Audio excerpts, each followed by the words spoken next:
as the trade-off, we'll see a high of 69. We have afternoon showers to go along with it. More the same for Thursday as we climb all the way to 77 as our high, but unfortunately face showers throughout the weekend. I'm Cal Moss with your on-point local weather. Answering the call. Running in when everything you feel says run out. Pushing yourself beyond your known limits to help. Living to tell the story. Visit scvolunteerfire.org.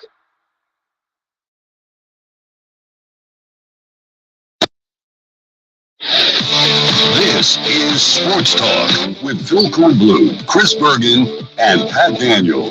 Sports Talk is heard across the state on radio affiliates of the Sports Talk Media Network and is streaming live on SportsTalkSC.com, as well as Twitter, Facebook, and YouTube. The South Carolina Education Lottery lucky number to call in is 888-898-2525. That's 888-898-2525. Now, here are Phil, Chris, and Pat with tonight's edition of Sports Talk. All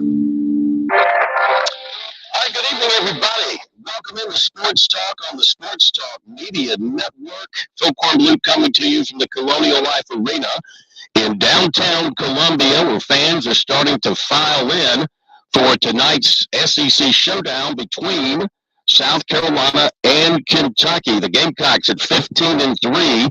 3-2, the sixth-ranked Wildcats at 14-3 and 4-1, and of course it's a typical Kentucky team that's loaded with top-notch players. They just added, of course, an international standout that will only make them that much more difficult for the Gamecocks to beat tonight. A 7-2 freshman Ford, and he showed his stuff in limited action on Saturday. Terrific outside shooter at 7'2". I guess think Porzingis with the Celtics, that kind of player, tall, lean, not a lot of fat on him, but can shoot the three, a difficult guard. But, of course, up and down the Kentucky lineup, you've got some of the best players in the country. That's what Kentucky is. Meantime, you got a scrappy bunch of Gamecocks that went out to Arkansas, did the job on the Razorbacks, played excellent defense, and they shot the three ball well last Saturday, and they have a lot of enthusiasm for this game. They're having a blackout. Students have bought up all the tickets available to them, so they're proud about that. Dawn Staley has come out on video to help support the men's basketball team. It's like they're throwing everything into the kettle for this thing against Kentucky, but a reminder, you got a lot of season left, win or lose. You're not even to the halfway point of the SEC schedule. You're 15-3, you're 3-2. A lot of basketball left. Yes, it'd be great to beat Kentucky. This will not make or break your season one way or another. Chris Bergen joining us. Pat Daniel is off tonight. Josh Cohen back at our studios in downtown Columbia. Yeah, it is great, Chris. You know, we always complain about the lack of overall excitement for college basketball year to year in South Carolina. It is great when you got a big night like this. You got one of the blue bloods coming to town. The university has thrown all kind of hype into this, and they should, and that's great. And the fans should be excited, and they should pack the place, and they should. But there's a lot more basketball to be played. The Missouri game coming up on Saturday, I would contend, is more important. Now, this will sound probably stupid, but it's probably more important than this game. This is a cherry on top game. I mean, you win it, fantastic. You lose it, most didn't think you were going to win it. But then Missouri, a team you've already beaten, a team that's a little bit down, they're coming to your place. You got to protect the home court. That's the kind of game you cannot lose, right, if you're going to have a really good season. Well, I wouldn't say more important. Clearly, when you take on a top 10 team, that's a critically important game because it helps, and it's an amazing bump. If Carolina were to pull this off tonight, their net ranking would jump through the roof. But you're right. It's not going to be a bad loss like Missouri would be. A loss to Missouri would hurt a whole lot more, probably, than even a win over Kentucky would. I get your point there. You've got to take care of business against the teams you're expected to defeat. And then you start looking around the corner. I mean, they've still got to play Tennessee twice. You've got to go to Georgia. You've already lost to Georgia once, probably a game they should have won. But you have some winnable games coming up after this Kentucky game. You throw a lot at this ball game. Unfortunately, I guess it's Tuesday, and then you have time to recoup regardless of what happens, win or lose, they'll have time to recover and get ready to go on Saturday and get their minds refocused. And I think that's going to be the interesting thing to see tonight is how do the Gamecocks sort of manage playing as well as they did in Fayetteville? Can they put back-to-back tremendous performances on the floor against the Kentucky team that, quite frankly, I feel has no business? They could not care any less about playing defense. They're one of the best offensive teams in the country, but if you look at their scoring margin, it's not all that wide. You would expect them scoring 92 points a game. They'd have a scoring margin of plus 20, plus 25. It's actually right around 13 because they give up about 78 points a game.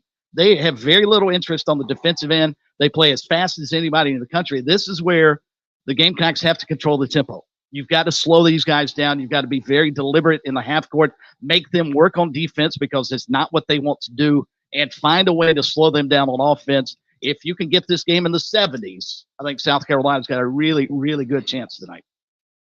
Well, you got to make outside shots. Yeah, indeed. You got to defend the three, and you've got to rebound. You cannot allow the long rebound. You know, when you shoot a lot of threes, there's going to be long rebounds. You got to be, and that's tough when you're trying to coach that up because you want your players to crash the boards, but you've also got to be aware of those long rebounds. Giving Kentucky extra shots, not going to be good for the Gamecocks tonight if they plan to pull off the upset in front of what will be a raucous crowd here tonight. As I was making my way over to the arena, I saw a lot of folks in blue. You know, Kentucky fans, they are like NFL fans in that they can't get, a lot of them can't get tickets to their home games. So they travel extremely well and they buy the tickets that are available on the road. And, you know, most of the teams around the SEC for most of the years never have supported basketball like Kentucky has. And so there's plenty of tickets to be bought. I've been to games here.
Remember the days when the cheerleaders would take over the court and their job was to keep you up and keep you into the ball game. I think too many times, especially when you got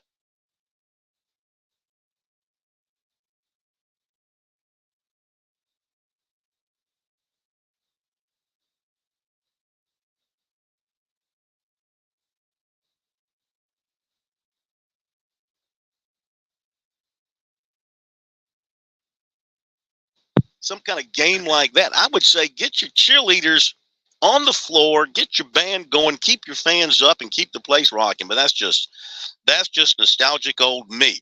So looking forward to this game tonight. Going to tip off a little bit after 7 o'clock. SEC Network, they've got their prime crew here. So this is a big deal, many different ways for the Gamecocks tonight and this basketball team. Oh, what I was going to say is, the Gamecocks won last year. Remember, Michie Johnson went off for 26 points. Yeah. And that made Lamont Paris, he beat Kentucky. So now tonight he can go 2-0 against Kentucky. Only one other Gamecock coach started their career at South Carolina against Kentucky 2-0 and actually went 3-0 during his time. Yeah, and I guessed it was Eddie Fogler, and I was wrong. Yeah, it was Darren Horn. Won his first two games against Kentucky, and as it says here, started 3-0 in program history. One of the few good things. Keep in mind, his first year at South Carolina was pretty good. And they were knocking right on the door of an NCAA tournament bid and didn't get it. But otherwise, it was kind of a forgettable thing. You talk about the comparison of comparing the numbers. Kentucky averages round numbers 92 points a game. The Gamecocks average 73. Kentucky's giving up 77. The Gamecocks are giving up 65. The Wildcats are shooting over 50% from the floor. The Gamecocks are shooting 44%. That makes Kentucky number 7 in the country.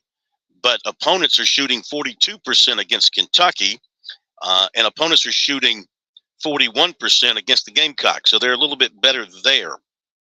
3-point shooting, Kentucky's at 40%, which is number 6 in the country, and the Gamecocks are at 34%. So again, you're going to have to defend the 3-point shot tonight, South Carolina. Free throw shooting, Kentucky's at about 75%. The Gamecocks are 72%. And rebounding average, Kentucky's about 38 a game. The Gamecocks are 37 a game. So turnovers are pretty close between the two. So really, it just comes down to making and missing. And if they can affect Kentucky's rhythm and their ability to run their offense outside the line and make shots and then rebound those balls that will come off, I think that's going to be key for South Carolina tonight. Protecting the defensive boards, you're right. Don't give Kentucky any more opportunities than you have to. But I really think tempo is the difference in this game. If Lamont Paris can find a way to turn this into a half-court game, because John Calipari's guys, they want to run a track. They want to score 100 points. They want to shoot a bunch of threes. They want to slam dunk, want to take the crowd out of it as quickly as they can. USC's got to find a way to control the tempo and make this a half-court grinded-out game that Kentucky does not want to play. And again, if they can keep it in the 70s, I think USC probably wins. It starts getting up around 80, 90 points. I'm not sure the Gamecocks have enough offense to keep up with UK. All right, our phone number is 888-898-2525. South Carolina Education Lottery lucky number for you right here on Sports Talk. Let's mention a few other things of note. We'll get you some recruiting here in a little bit. I'll be departing about 6:45 or so, 6:50 to get positioned to cover the game from start to finish. Usually I get to these 7 o'clock tips a little bit after halftime, but hey, it's a special night. Calipari's in town. It's Kentucky. All the beautiful people of basketball are going to be watching. Why shouldn't we be there on time from the get-go? Just breaking nationally, Joe Mauer has been elected to Cooperstown. How about that? Grew up in Minneapolis, Minnesota kid, spent most of his career with the Twins, if not all of his career. Did he ever leave Minnesota? He is going to go to Cooperstown on the first ballot. He's the first one to be announced tonight. Joe Mauer. What do you think of that? I think it's a good pickup. I didn't follow Mauer's career all that much. Not a really big Twins fan, but when you talk about Minnesota, it doesn't take long after you mention Kirby Puckett and those type guys to run across him. So I think it's a no-brainer. Also, Adrian Beltre is going into the Hall of Fame, the Texas Rangers great. There you go. So those are the first two, evidently. Now, today, of course, the ACC trickling out information about their football schedules for this year. Their big releases tomorrow. That's going to be the bulk of the schedule. But today, they gave us the Thursday and Friday games. They call these specialty games. Yes, sir, boys. Nothing more special than the Thursday night game between Wake Forest and North Carolina A&T. I'm telling you, that is the height of specialness. So Thursday night games in the ACC this coming season, week 1 will be North Carolina, Minnesota. And also you've got NC State, Western Carolina, and Wake Forest and North Carolina A&T. Okay, that's the first week on a Thursday night. Then Friday in week 1, you got Duke and Elon. That's special. And Stanford and TCU. Week 2 on a Friday.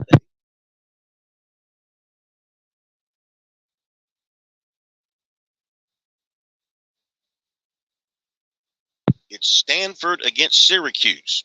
Week 5 is Virginia Tech and Miami.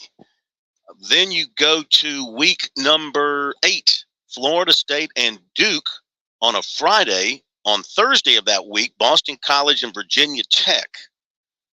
And then you go to week number 9 on a Thursday, Syracuse at Pitt, and Louisville on a Friday at Boston College. Then we go to week 11, California on a Friday playing at Wake Forest. California on a Friday night playing at Wake Forest. That's week 11. And then week 13, November 21st, North Carolina State at Georgia Tech. So thankfully, no Clemson on a Thursday night or a Friday night. You think Clemson said, put us on a Thursday or a Friday and we're leaving? You think is that what they said? Is that what they told them? I hope so. I can't believe Florida State's playing a Friday game. Mm-hmm, You would have thought if anybody who was upset about the league would have told them, look, we're not playing Friday games. Mm-hmm. Good for Clemson not getting trapped into having to play a ridiculous Friday night football game to go up against the high schools. I still don't like that at all. Never have, never will. College games should not be played on Fridays. But Thursdays, I've sort of gotten accustomed to. I'm just fascinated with the West Coast teams having to travel east for those primetime games and not the other way around. You notice none of the East Coast teams have to go out to the West Coast. Good point. Good point. Stanford goes to Syracuse. Cal goes to Wake Forest. I Well, guess this is initiation into the ACC, huh? Yeah, or it's a good point. Now think about it. If you go the other direction, you go the West Coast, and you want to play like an 8 o'clock game for East Coast TV or 7:30, then you're talking about a 4:30 kickoff and all kind of stuff like that out there. So that's a good point. Yeah. Okay. Very good. Let's see what else we've got here real quick. South Carolina State corners coach, I guess former corners coach, Corey Barlow, going to be the cornerbacks coach at Alabama A&M. That's from Football Scoop. USC women's guard, Malaysia Fulwiley, SEC co-freshman of the week for her role in the win at Texas A&M on Sunday. And we update the poll question of the week. Who do you expect to be the Gamecocks starting quarterback this season? 657 votes are in. Still heavy on Lenoris Sellers at 90.9%, 4.4%. Robbie Ashford, 3.5%. Luke Doty. Dante Reno has gained a little more support at 1.2%. So people are sold on Lenoris Sellers. No question about it. Is that because you think that's who they want, or they know him better? They've seen him play, and so they're more comfortable with Lenoris Sellers. I mean, I guess both could be true. Yeah. Because I think most Gamecock fans would like to see Lenoris get that job just because he's a South Carolina guy. He turned down an opportunity to go up to Syracuse and changed his commitment to go to USC and performed when he was thrown in last year. But I think it's also the devil you know, if you will. I mean, we've seen what he can do. Not quite sure many people followed all these other guys' careers, certainly Dante Reno coming out of high school. Agreed.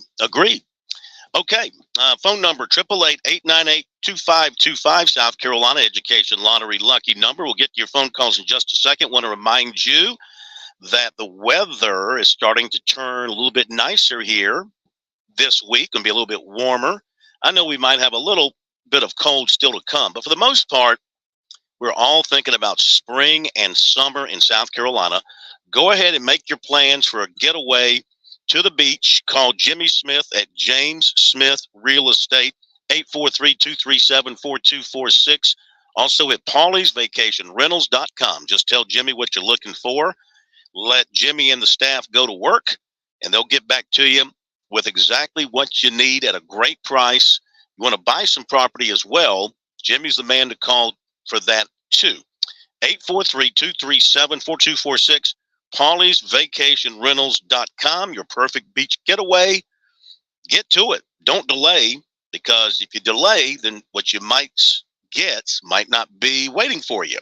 So I advise you to make that call right away. 843-237-4246, the number. Shall we go to the phones? We go to Gamecock Larry over in Swansea tonight. Once again, Gamecock Larry, welcome into Sports Talk. How are you? Short and sweet.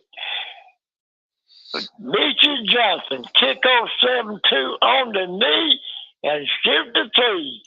Gamecocks 92, Kentucky's 71. Go Gamecocks. Talk to you later. Love all y'all. Kick him on the knee. Shoot the three. Got him going. Feeling good like a Gamecock should. Go Gamecocks. Talk to you later, Mr. Phil. All right. Now, we do not encourage violence on the basketball court, so kicking them in the knee is not suggested by Sports Talk. You take that upon yourself to follow that advice. The 7'2 freshman, Zvonimir Ivasic, 7'2", 234 from Croatia, and he was a guy that the NCAA required to sit out 9 games because he was a professional overseas. Doesn't make any sense to me that they still do that. But then again, I just saw a report out of Athens about some level 3 violations against the Georgia football program related to, I don't know, a coach made a phone call to a recruit a couple of days before he should have. There was a transportation thing here and there. And I just, these rules, the NCAA, again, we're at the point where your rules are just stupid. They just go against the grain of common sense. And you would do yourself a big favor if you get rid of some of these stupid rules, because they don't hold up in court. And if somebody, I'm a little surprised they didn't take the NCAA to court over this guy. Yeah. But I guess Kentucky's had enough problems that they don't need to drum up anything else for themselves. Well, and I'm glad that Antonio Reeves is not being paid to play at Kentucky. So that's good to hear. So he's not a professional like Big Z is. Exactly. You know, he's averaging 20 points a game, and yeah, I'm sure he's not getting paid anything to play. Yeah. Again, it flies in the sense of logic, in the face of common sense. That's what I'm trying to get to. It just, you know, you can be a professional over there, and you can be paid here, because the NCAA, even though you're getting paid through NIL efforts, and through that process, they don't see that as being paid as like a professional. You know, it's word salad is what it is. It's just how you term it. And, you know, again, one thing I do want to go back and state about this whole world that we're in now, because people forget, you know, I see people who are strongly in favor of NIL and the players getting whatever they can get. They want you to believe that all these athletes over all these decades went and played at these schools and got nothing in return. Okay. And I want to remind everybody, especially those people, they got something very nice in return. They got a 4 or 5 year education paid for, totally free. And they got the health benefits. They got the medical care. They got everything that came along with a scholarship. Now, people will say the scholarships weren't guaranteed for 4 years. This is true. Excuse me. At the very end of this cold. That's true. But you go back and you look at your typical team of the 60s, 70s, 80s. The team that you sign, when you sign that class, unless they flunked out or unless they did something illegal, by and large, that group was going to be with you for 4 or 5 years. Would you agree with that, Chris? Yeah, in the past. That's what I'm saying. There was some transferring. I'm not saying that nobody ever transferred. And maybe the fact that you had to sit out a year kept you in place. Then again, you know, baseball players way back then could transfer without penalty. but you didn't see a lot of that going on. But my point in all this is players were compensated. It just wasn't called NIL. It wasn't called payment, but they were compensated. I mean, dadgummit, a free college education over 4 or 5 years is a lot of money and means something and is worth something. And so I get irritated with people who want to make it sound like players got nothing prior to this NIL age. That's just totally bogus, if you want to be fair about it. All right, we'll come back. We're going to give you recruiting here early on. Some comments from Lamont Paris as well. We'll be back. On Point Weather is made possible by our friends at Palmetto Citizens Federal Credit Union on 107 The Point. Here's tonight's forecast. Cloudy and mild overnight with a low dipping to just 51. Tomorrow we continue to warm up, but with rain as the trade-off, we'll see a high of 69. We have afternoon showers to go along with it. More the same for Thursday as we climb all the way to 77 as our high, but unfortunately face showers throughout the weekend. I'm Cal Moss with your On Point local weather. Hey, who wants to make a resolution they can keep? Let's resolve to eat better pizza.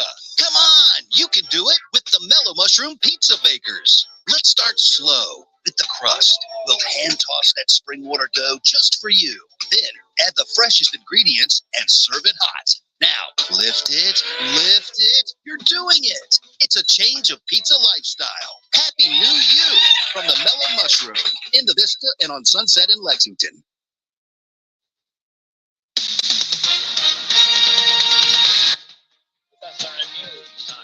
Leaders reporting the U.S. military has struck 3 facilities in Iraq, targeting an Iranian-backed militia in retaliation for missile and drone attacks on American troops in Iraq and Syria over the past several days.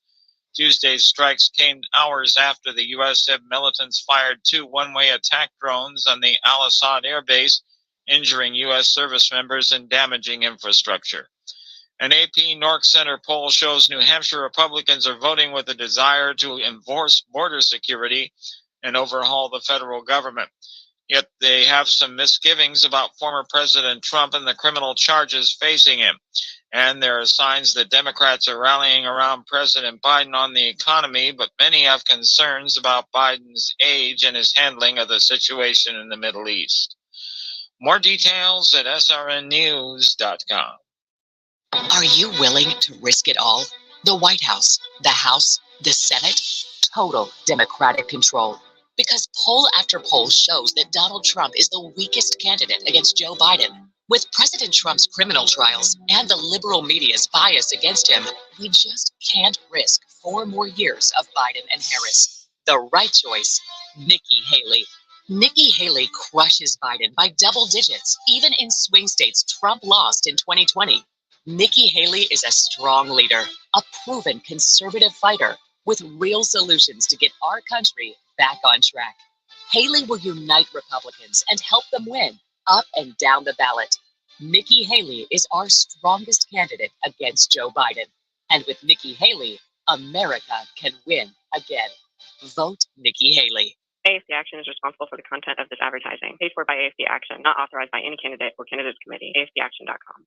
I sure like to brag about good local businesses. Franklin Plumbing and Drain Cleaning is a great local biz. Josh and his team stress customer service as their top priority. Franklin Plumbing and Drain Cleaning came out to my house. I had a toilet that wasn't working right, a garbage disposal that died. They came out right on time, told me everything they were going to do, and explained the price of each repair before even bringing in the tools. I knew exactly what I was getting and exactly what it would cost. Their prices are fair. Their team is courteous and professional. Plus, they did a great job fixing what needed fixing in my home. I am very careful about making any recommendations, and I'm thrilled and confident to suggest you call Franklin Plumbing and Drain Cleaning for any plumbing needs. If it's a repair or to replace something, if it's that tankless water heater that you've always wanted to give you that endless hot water and save you some money. They unclog drain and sewer lines and so much more. Online, you'll find them at franklinplumbing.sc.com or just give Josh and those great folks a phone call, 799-2222. That's 799-2222. And tell them you heard about them from here at The Point. Are you looking for free checking and free savings? Dave Ramsey here, telling you to go see my friends at Palmetto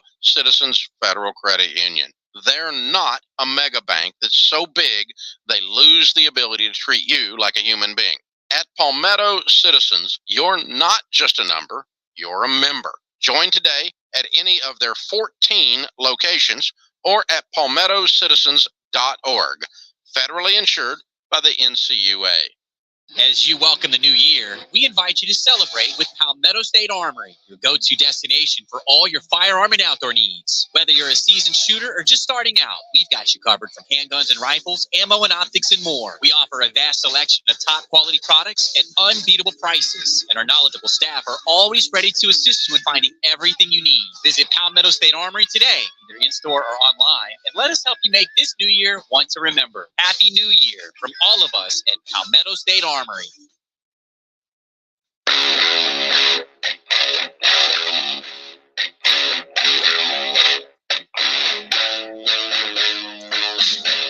right, welcome back, everybody. Sports Talk Media Network.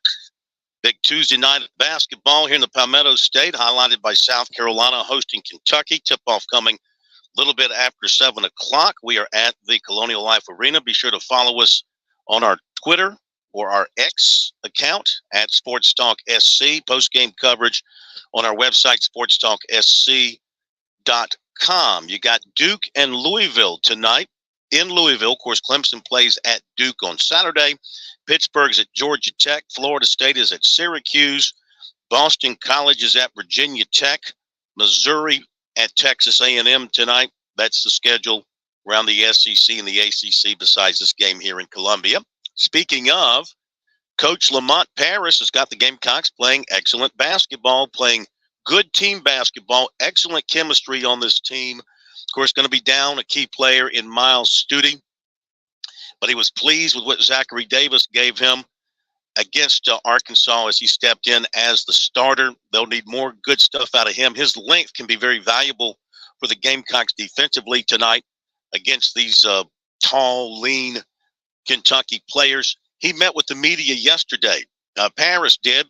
Here's a couple of minutes of what he had to say about facing Kentucky and the excitement around this game. It's fun for the guys.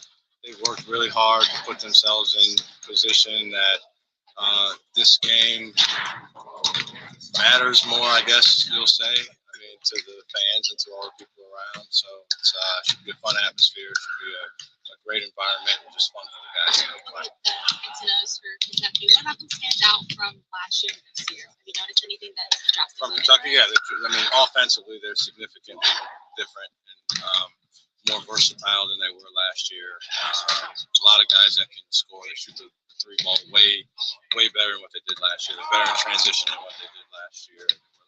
So, completely different team on both sides. I'm sure he'll tell you they're completely different, and I think we all know we have a completely different team as well.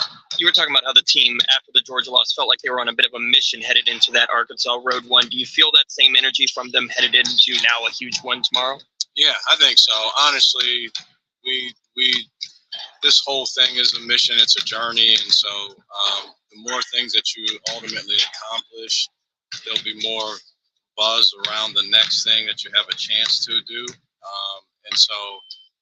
But we try to just take it one game at a time, and they all mean the same, honestly. But it'll be fun. Just it's Kentucky, and they have a really good team this year.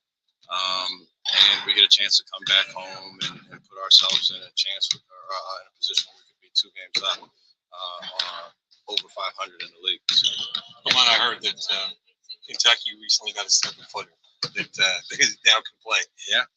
How does that impact your game plan? How does that impact what you guys want to do with it? Not a whole lot. I mean, we try to, especially at this point in the season, you're like 2/3 of the way through, about almost, but you just worry about what you do, and if you do the things, I find oftentimes if you do the things well that you hold dearly, you end up being in a good position. If you're a team that values rebounding or values shooting a bunch of threes or values post play or whatever it is, if you look back and say the main 2 or 3 things that we like to do, we got done on that day, you find yourself in a pretty good position. So we'll worry most about us. I mean, he's a talented player.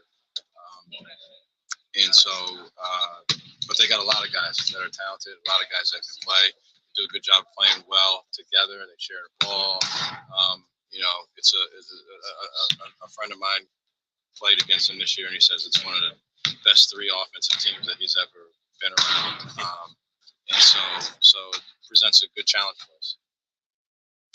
Okay, Lamont Paris trying to go 2-0 against Kentucky, trying to keep the Gamecocks in contention for a spot in the NCAA tournament down the road. Looking at Joe Lenardi's latest bracket today, he's got the Gamecocks as one of the last 4 buys in the field. Now, he's got South Carolina as an 11th seed playing in Brooklyn against FAU, a number 6 seed. Okay, so you can go have a bagel and basketball up in Brooklyn.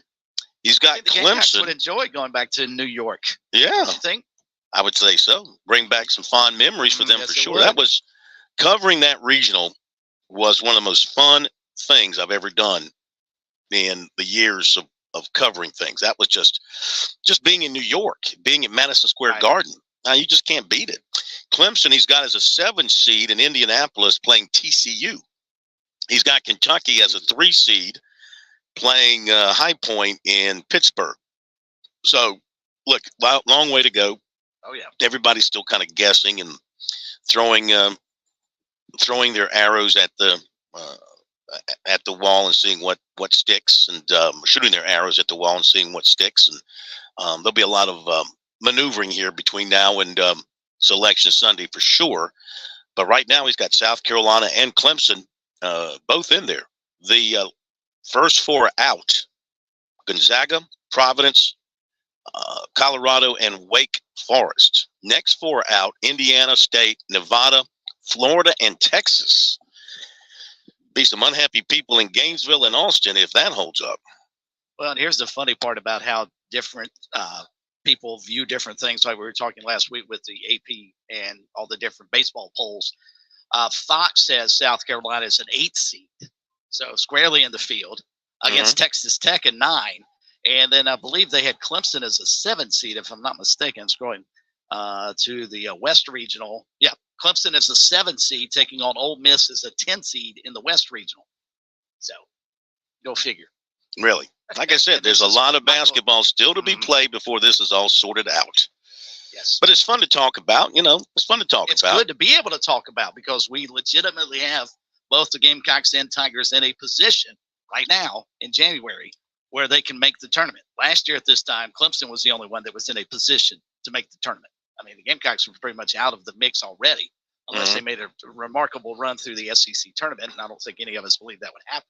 So now you're talking about 2 teams that legitimately, if they take care of their business, can make the field. All right, just seeing a release from Kentucky being repeated by John Rothstein that Adu Thiro, or is it Adu Thyro? General soreness is out for tonight's game against South Carolina per a release from Kentucky.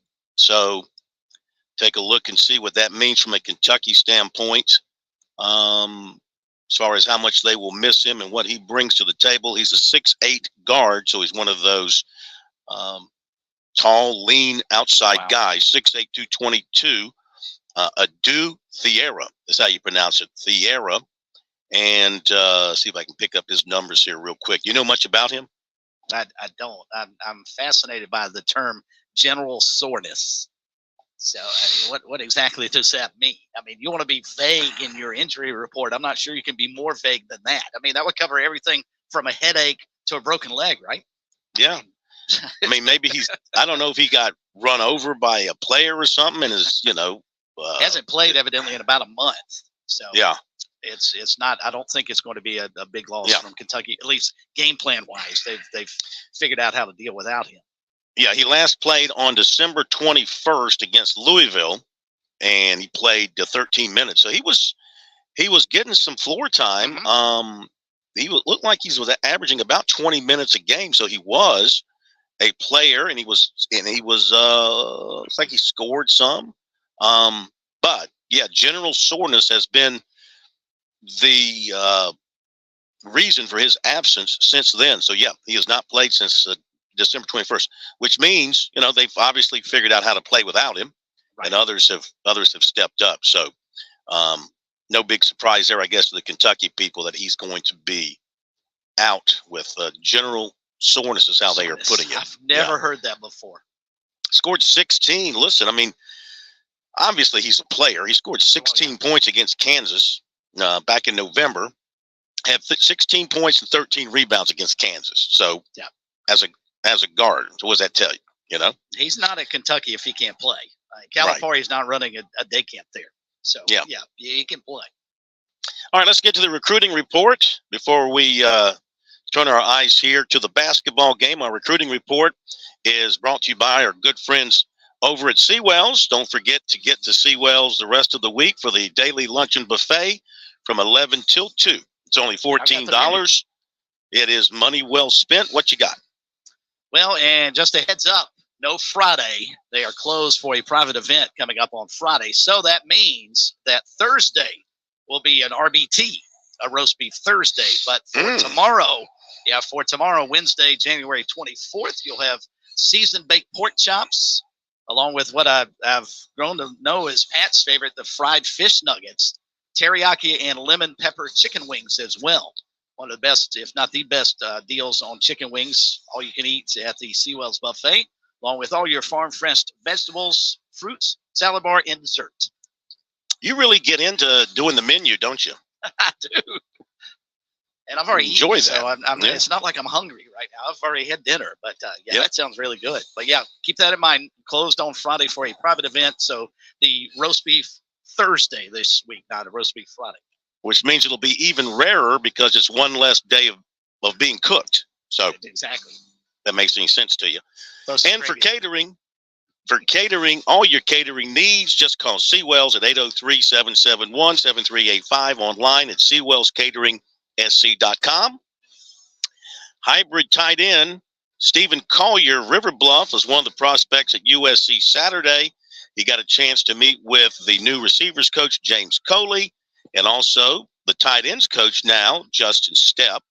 He's a guy that can play both, so he talked to both coaches, and they kind of laid it out for him as far as what they like about him and what they would see for him. Now, they haven't offered yet, but I think he kind of feels like it's going to happen at some point. He really liked Coley. He liked the fact that Coley has developed, as he calls it, dudes, and that Coley had talked to him and kind of told him how they could make him a dude as well. So good things happening there both ways, but still work to be done. He will continue with visits. This weekend he's going to Florida. The following weekend he's going to Virginia. Gaffney offensive tackle Shed Surratt was also at USC Saturday. He's also having serious conversations with NC State and Tennessee. He talks with USC OL coach Lonnie Teasley about every other day. Not yet heard from Clemson's new OL coach Matt Luke. He did have contact with the previous coach, Thomas Austin. Last season, he went to games at USC, Clemson, Duke, North Carolina, and Virginia Tech. He said right now feels his strongest relationships are with USC and Cincinnati. Plans to get to Cincinnati for one of their junior days. Does not plan to make a decision until after next season. He is scheduled to visit Georgia Tech this weekend and Florida February 3rd. More offers handed out by USC. Safety Deshaun Stewart, 6'2", 185, Wayne, New Jersey. Tight end Nicholas Townsend, 6'4", 225, Houston. Wide receiver Tanook Hines, 6'1", 180, Houston. 2026 defensive tackle Cameron Brickle II, 6'3", 295, Rancho Santa Margarita, California. Sounds like a drink, doesn't it? Bartender, I'll have a Rancho Santa Margarita. I was waiting for Rancho Santa. Cucamonga. Exactly. It's probably Santa, not Santa. I'm Santa sure. Margarita. Clemson offered cornerback Tay Harris of Cedartown, Georgia. He decommitted from Georgia last week. Kirby Smart was in to see him yesterday, by the way. Clemson coaches today visited with wide receiver Cortell Mills of Homestead, Florida, among their stops. USC coaches among their stops visited with safety Jonte Gilbert of Atlanta. He is scheduled to visit USC this weekend. He's been to Georgia, NC State, and Georgia Tech. USC target offensive tackle Michael Carroll was offered by Florida. USC target 26 linebacker Shadarius Tootle of Mobile, Mobile, Alabama, was offered by Georgia Tech. Clemson target wide receiver Travis Smith, Atlanta, was offered by Oklahoma. Cornerback Shamari Earls of Chester, Virginia, plans to visit USC this weekend. 2026 wide receiver Jordan Gidron of Ridgeview plans to visit USC Saturday. He also was offered by Cincinnati today. Offensive tackle Chauncey Gooden of Nashville plans to visit Clemson Saturday for their junior day. Abbeville safety DeMarcus Leach was offered by Appalachian State. Running back Zion Dobson of Hampton County committed to North Carolina Central. South Carolina native 2027 quarterback Mason Holtzclaw of Christ School in Asheville, North Carolina, was offered by Appalachian State and also by Charlotte. And this is interesting, Oklahoma State transfer quarterback Gunnar Gundy, son of Gunnar Gundy, transferring to Alabama. What do you think that means in that quarterback room? Because you got the starter returning, right? Yeah, and then you've got the starter returning, and then you got the two young guys who held over from last year. Do they have any other quarterbacks transfer in yet? Well, they lost one. They lost a quarterback commitment who transferred or changed his commitment to Ohio State. So I guess they could use another veteran quarterback in their locker room or in their quarterback room. I guess that's why he's going there. And you would think he's probably going there to compete, if not get a chance to play. You know, these guys don't transfer without an opportunity, at least getting an assurance they'll have an opportunity to contend. Now, whether I doubt he was promised he'd start over Jalen Milroe, he's going to have to play really, really well. But I would think he's going in there to certainly push Milroe. Yeah, they do have.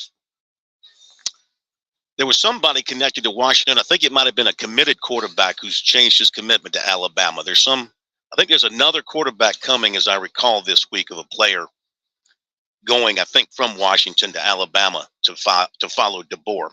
Not our problem. Well, that'll do it for recruiting here tonight on Sports Talk, brought to you by Seawells. That's going to do it for me. Turn it over to Chris. Reminder, follow along on our Twitter at SportsTalkSC.com, also known as X. Got to remember to say X and not Twitter. Follow us on our X at SportsTalkSC.com. Post-game coverage on our website, SportsTalkSC.com. Chris, take it away. I know you got a special guest at the top of the hour. Yeah, we'll bring in our sixth man off the bench. Smitty will join us just after 7 o'clock. Austin Mack is the young man you're thinking of transferring from Washington to Alabama as quarterback. So that's the guy. You go enjoy the game. Should be a lot of fun tonight. We'll look forward to hearing from you at halftime. Yep.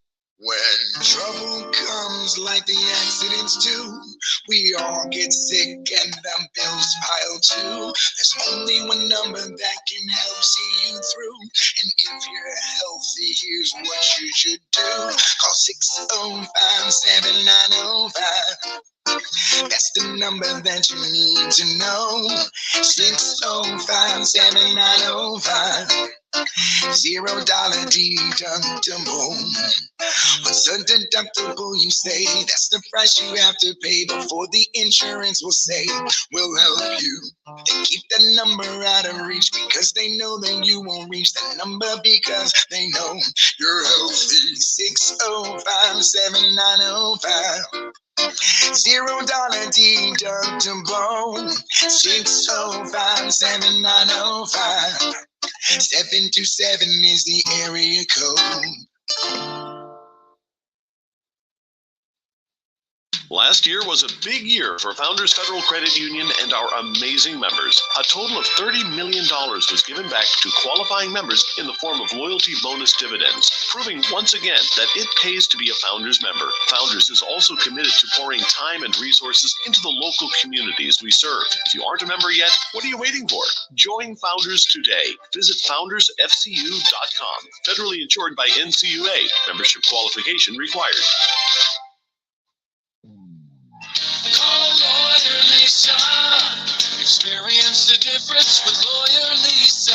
Hi, this is Lisa Hostetler-Brown. If you or a loved one are over 65 and haven't completed a long-term care planning consultation, Now is the time. Did you know that if you aren't able to afford the high cost of skilled care, your assets can be rapidly depleted to only $2,000 unless you plan 5 years in advance? Visit lawyerlisa.com to see how we can help. 7511 St. Andrews Road, Irmo, South Carolina.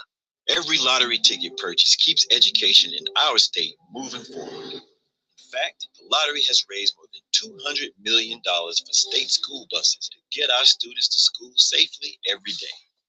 Then, the lottery helps those students go even further in their education by funding the Life, Hope, and Palmetto Fellow Scholarships. So remember, when you play the lottery, you're keeping South Carolina students on the road to success. Learn more at sceducationlottery.com/betteryou.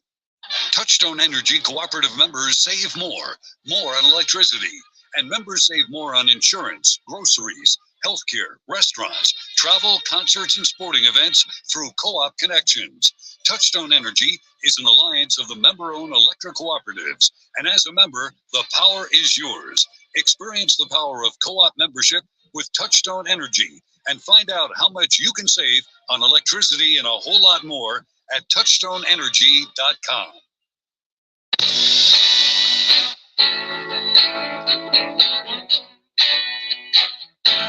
Back we are, SportsTalk Media Network all across the state of South Carolina. Phil has ducked inside the Colonial Life Arena. We're here in about 10 minutes.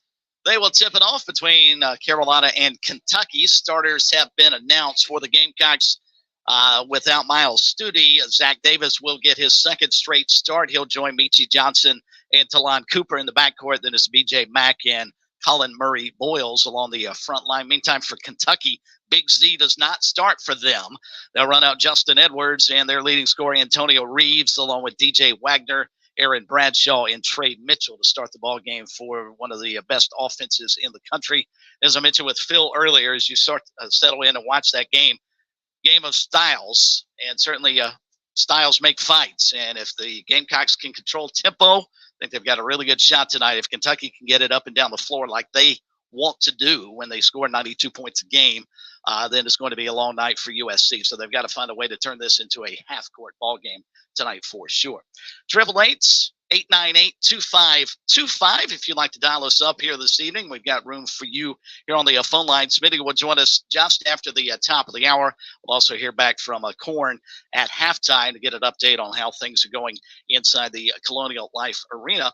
Thought this was interesting. We touched on this yesterday. And should South Carolina win tonight, be curious to see how the reaction will be afterwards. Will it be a situation where the students will overwhelm the staff and end up on the floor, and we'll have another court storming incidents?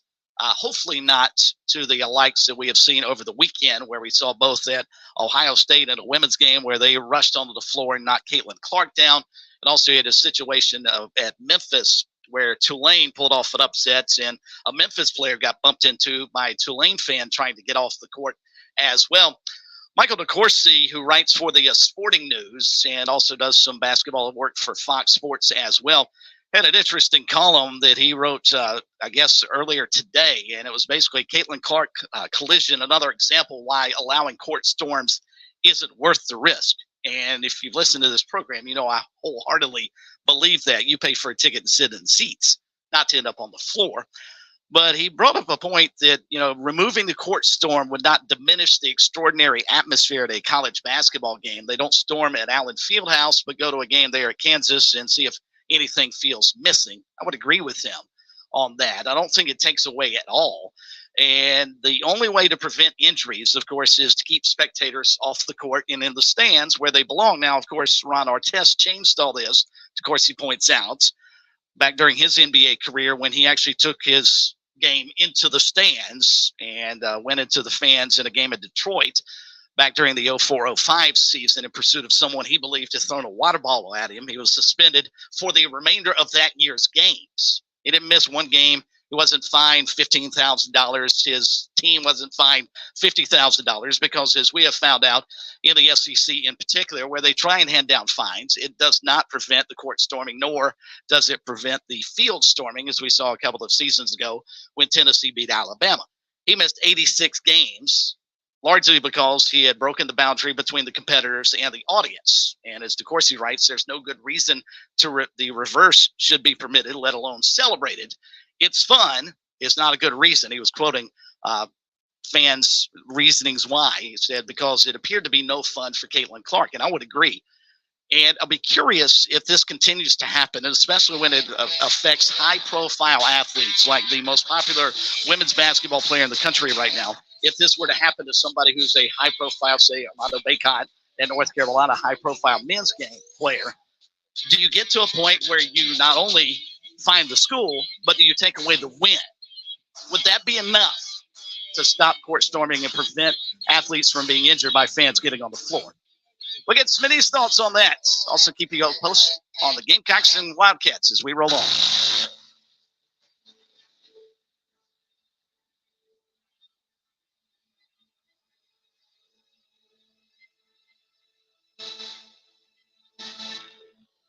UXL Columbia W264DF. From the Bart Fireside Studio, the solution for keeping you warm this winter.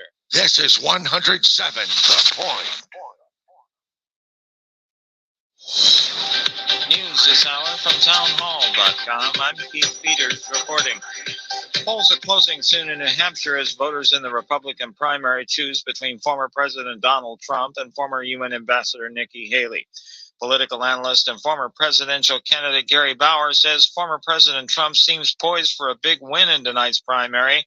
But Bauer adds that a surprise is still possible. Particularly when Nikki Haley is spending so much money trying to get undeclared voters to vote in the Republican primary. Bauer is president of the conservative group American Values. Haley has vowed to press on no matter what the results are this evening. Charles Osgood, who anchored CBS Sunday Morning for more than 2 decades, has died at the age of 91. Correspondent Shelley Adler reports. CBS Sunday Morning probably is his masterpiece. Robert Thompson, a professor of pop culture at Syracuse University, who says Charles Osgood's style was different than your typical newscaster. It was this much more avuncular, conversational, over the fence in the backyard kind of feel. And I think that was appealing to a lot of people. CBS reported that Osgood died Tuesday at his home in New Jersey. The cause of death, according to his family, was dementia. I'm Shelley Adler. Turkish legislators have endorsed Sweden's membership in NATO, lifting a major hurdle on the previously non-aligned country's entry into the military alliance. The legislators ratified Sweden's accession protocol by 287 votes to 55 with 4 abstentions. On Wall Street, a mixed day as the Dow was down by 96 points, the Nasdaq rose 65, the S&P advanced 14 points. More on these stories at townhall.com. Relief factor, pain relief that's natural, pain relief that works, and pain relief that attacks the source of the pain.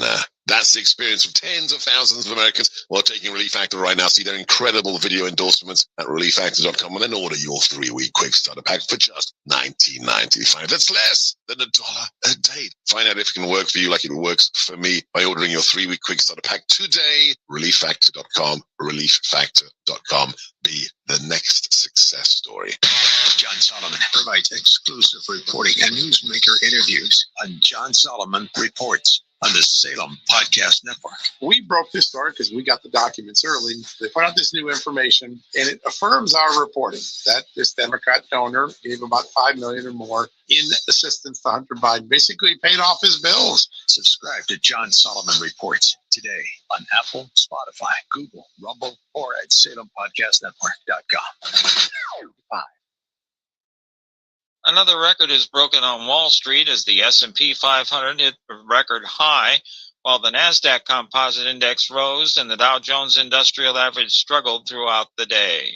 The S&P 500 climbed 0.3% to another record Tuesday as earnings reporting season for big U.S. companies picked up the pace. The Nasdaq Composite rose 0.4%. The Dow fell 96 points. That's about 0.3%. That came a day after the Dow topped 38,000 for the first time. Big gains for Procter & Gamble and United Airlines following their latest profit reports helped lift the market. A sharp drop for 3M weighed on the Dow. Johnson & Johnson also fell following its earnings report. TKO Group jumped almost 16%. The parent company of WWE said its weekly show Raw will move to Netflix next year as part of a streaming video deal worth more than $5 billion. Seth Sutel, New York. News and analysis at townhall.com. I'm Keith Peters reporting. On Point Weather is made possible by our friends at Palmetto Citizens Federal Credit Union on 107 The Point. Here's tonight's forecast. Cloudy and mild overnight with a low dipping to just 51. Tomorrow we continue to warm up, but with rain as the trade-off, we'll see a high of 69. We have afternoon showers to go along with it. More of the same for Thursday as we climb all the way to 77 as our high, but unfortunately face showers throughout the weekend. I'm Cal Moss with your On Point local weather. As a kid, you dreamed of being a firefighter one day. Now, the opportunity is yours. Answer the sound of sirens. Live your dream. Become a part of a team, a family. Visit scvolunteerfire.org to find out more. Welcome back to Sports Talk on the Sports Talk Media Network. You can reach the guys with the South Carolina Education Lottery lucky number, 888-898-2525. That's 888-898-2525. Now back to Phil, Chris, and Pat with the second hour of Sports Talk on the Sports Talk Media Network. Well, they are underway inside the Colonial Life Arena as Kentucky is in town to take on the Gamecocks. Sluggish start for USC. They have missed their first 5 from the field. And Kentucky with an early 4-0 lead just over 2 minutes in to the opening half of play. Chris Bergen here in Florence. Joshua Cohen back home in our studios in Columbia. Phil's also in Columbia, but Korn has ducked inside the CLA where he'll be covering tonight's ball game. We will hear back from him during the latter portion of this hour. We'll get an update from him at halftime on how things are going. And thus far, as I mentioned, defense sort of setting the tone early. And we'll get Phil's take a little bit later on in the program. In the interim, we've got time to hear from you. 888-898-2525. Again, 888-898-2525. But anytime we have Korn disappear, we know exactly where we go. And sometimes it's our leadoff batter. We'll pull him in off the bench to go pinch hit. Sometimes it may be the 12th man that we bring in. During basketball season, he is the coveted 6th man. He wins that award here for Sports Talk. He's our good friend, Matt Smith, down in Georgetown. And Smitty joins us now to cover the next hour of the program. Smitty, welcome back to Sports Talk. And I guess Happy New Year, since we have not talked to you since the holidays. I guess so. It's been a while. I was happy to hear. Of course, I love Pat, our normal producer, and he's usually in the dugout for us. But I was happy to hear Josh dial me up tonight. But then I asked Josh, who I know is a big-time Gators fan, how's Florida's basketball team? He said, well, not a huge hoops fan. I like hockey. And I started convulsing on the floor. Look, I have nothing against soccer per se. But as you know, as a rule, I refuse to follow any sport where Finland is going to be favored over the United States and Denmark and Russia is a toss-up. I'm just not going to get behind that. See, now I'm going to step in and defend Josh a little bit because I love the NHL and especially Stanley Cup playoff time. Now, where I have a hard time is the regular season, much like in the NBA, is way too long. It's hard to get excited about a game in November featuring the Las Vegas Golden Knights and the Carolina Hurricanes. I mean, it's really difficult. Even though those are two good franchises, it's hard to get excited about them, much like it's difficult, even in your sport, Smitty, to get excited about the Blue Jays taking on the Kansas City Royals in early May. The season's just too long. Now, get me to playoff time. There's nothing better in my mind than the Stanley Cup playoffs. Yeah, I was talking to someone the other day, a noted, I won't mention his name only because I didn't ask permission, but just a noted figure. And he said, I don't watch as much as I used to. And I said, yeah, it depends on who's healthy and what's at stake. And he agreed with that. And I think that's where a lot of us are with sports. It's kind of like we get excited about, obviously, we get excited about the NFL every season when it comes around, or baseball, or for you and Josh, the NHL, whatever it might be. but nothing compares to what it's like when somebody texts you and said, you've got to turn this on. You know, the Chiefs and the Bills are going back and forth. It's like a heavyweight bout, and they're throwing haymakers, and nobody's punted yet. And that's what matters in sports, is what's on the line. When you get everybody's bet, I'm not talking about load management in the NBA. I'm not talking about somebody sitting out, you know, a baseball game with a hangnail. We're talking about when it's on the line. And that's what we're in the midst of with the NFL. And I'm really excited about what's coming up this weekend. So I agree with you. And I think we all, I think this show has aged. Our audience has aged a little bit too. And we all prune our sports trees. When I was young, I just soaked it all in, right? I mean, put me for, you know, right front row for November non-conference college basketball. But now I think we all take a step and take inventory of our lives and say, okay, well, what matters?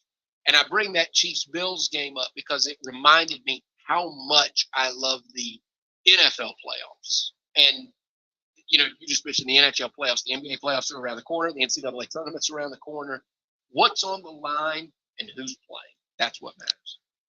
So what's on the line? Who's playing? Obviously, when Kentucky pops up on the schedule, it's a big deal, whether it's in November, whether it's in January, or it's tail end of March to go to the Final Four. So what is your take? I know we haven't seen much thus far, but you've got two teams in Kentucky and South Carolina that are combined 3 of 14 to open the ball game. It won't stay 4-2.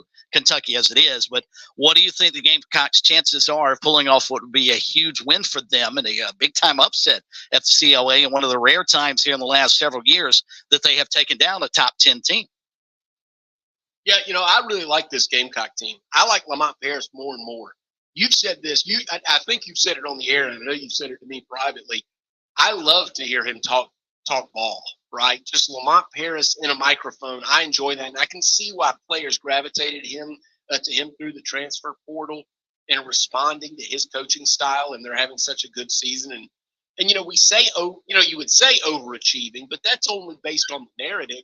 These are talented players. BJ Mack is a talented player. Michi Johnson's talented, period. I know Miles Studi is out tonight, but that's a talented player. Well, Zach Davis is a really talented freshman, or a sophomore now. I just think that I don't even know that they're overachieving. I just think he's a good coach, and he's got some talent to work with this season that he didn't have a season ago. I don't know about tonight. I would think, however, that I saw that Kentucky earlier in the day was a 5.5-point favorite. I think that's based on, what Calipari's reputation, Kentucky's reputation, what they've done so far this season. But I'll say this. I think they're in for a fight tonight because I like the CLA's home court advantage this season. I think the Gamecock fans are here for it. We'll check in with Corn.